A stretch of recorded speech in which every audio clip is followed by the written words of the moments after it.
నమస్తే, welcome to Sakshi business. నేను షాహిదా. కేంద్ర ప్రభుత్వం ఈపీఎస్ 2026ను అమల్లోకి తెచ్చింది. నేషనల్ సెక్యూరిటీ కోడ్ 2020 కింద రూపొందించిన ఈ కొత్త పథకం ఇప్పటి వరకు అమల్లో ఉన్నటువంటి ఈపీఎస్ 1995 అలాగే ఎంప్లాయీస్ ఫ్యామిలీ పెన్షన్ స్కీమ్ 1971 స్థానాన్ని భర్తీ చేస్తుంది. అయితే ఉద్యోగుల్లో ప్రధానంగా ఉన్న డౌట్ కొత్త ఈపీఎస్ లో నెలవారీగా పెన్షన్ లెక్కించే విధానం ఏమైనా మారిందా అనేది. అయితే దీనిపై ప్రభుత్వం స్పష్టతనిచ్చింది. పెన్షన్ లెక్కింపు ఫార్ములాలో ఎలాంటి మార్పులు చేయలేదని చెప్పింది. ఉద్యోగి పెన్షనబుల్ జీతం, సర్వీస్ కాలం ఆధారంగానే నెలవారీ పెన్షన్ నిర్ణయిస్తారు. అయితే క్లెయిమ్స్ పరిష్కారం, డిజిటల్ విధానం, ఆలస్యమైన క్లెయిమ్స్ పై వడ్డీ వంటి అంశాల్లోనే కొత్త నిబంధనల్ని తీసుకొచ్చారు. ఈపీఎస్ లో కూడా ఇదే ఫార్ములా కొనసాగుతుంది. నెలవారీ EPS pension is equal to pensionable జీతం into pensionable service divided by 70. ఇక్కడ పెన్షనబుల్ జీతం అంటే ఉద్యోగం ముగిసే ముందు చివరి 60 నెలల సగటు ప్రాథమిక వేతనం. ఇక్కడ బేసిక్ ప్లస్ డిఏను ప్రతిపాదనలోకి తీసుకుంటారు.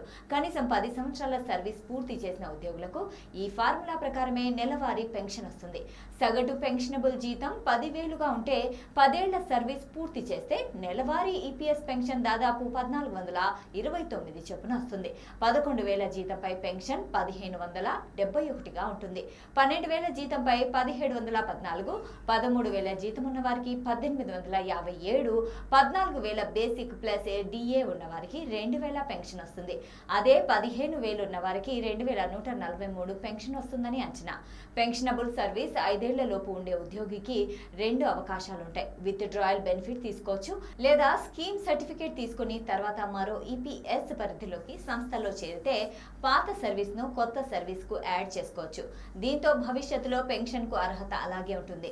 కొత్త పథకంలో పెన్షన్ ఫార్ములా, ఉద్యోగి యజమాని చెల్లించే కాంట్రిబ్యూషన్, కనీస పెన్షన్ నిబంధనల్లో మార్పు లేకపోయినా కొన్ని కీలక సంస్కరణలు తీసుకొచ్చారు. ఇక్కడ పెన్షన్ క్లెయిమ్స్ ను 20 రోజుల్లోపు పరిష్కరించే లక్ష్యం. సరైన కారణం లేకుండా ఈపీఎఫ్ఓ క్లెయిమ్ ఆలస్యం చేస్తే 12% వడ్డీ చెల్లించే నిబంధన, హయ్యర్ పెన్షన్ నిబంధనల్ని అధికారికంగా పథకంలో చేర్చడం, యజమానులకు డిజిటల్ కంప్లైన్స్ విధానం, పథకం పేరు మారడం వంటివి కీలక మార్పులుగా ఉన్నాయి. సాక్షి టీవీ ప్రసారాలను నిలిపివేయటం చట్టరీత్యా నేరం. సాక్షి టీవీ ప్రసారాల కోసం మీ స్థానిక కేబుల్ ఆపరేటర్ను వెంటనే సంప్రదించండి. డిటిహెచ్లో, ఇంటర్నెట్లో కూడా సాక్షి టీవీ ప్రసారాలను వీక్షించవచ్చు.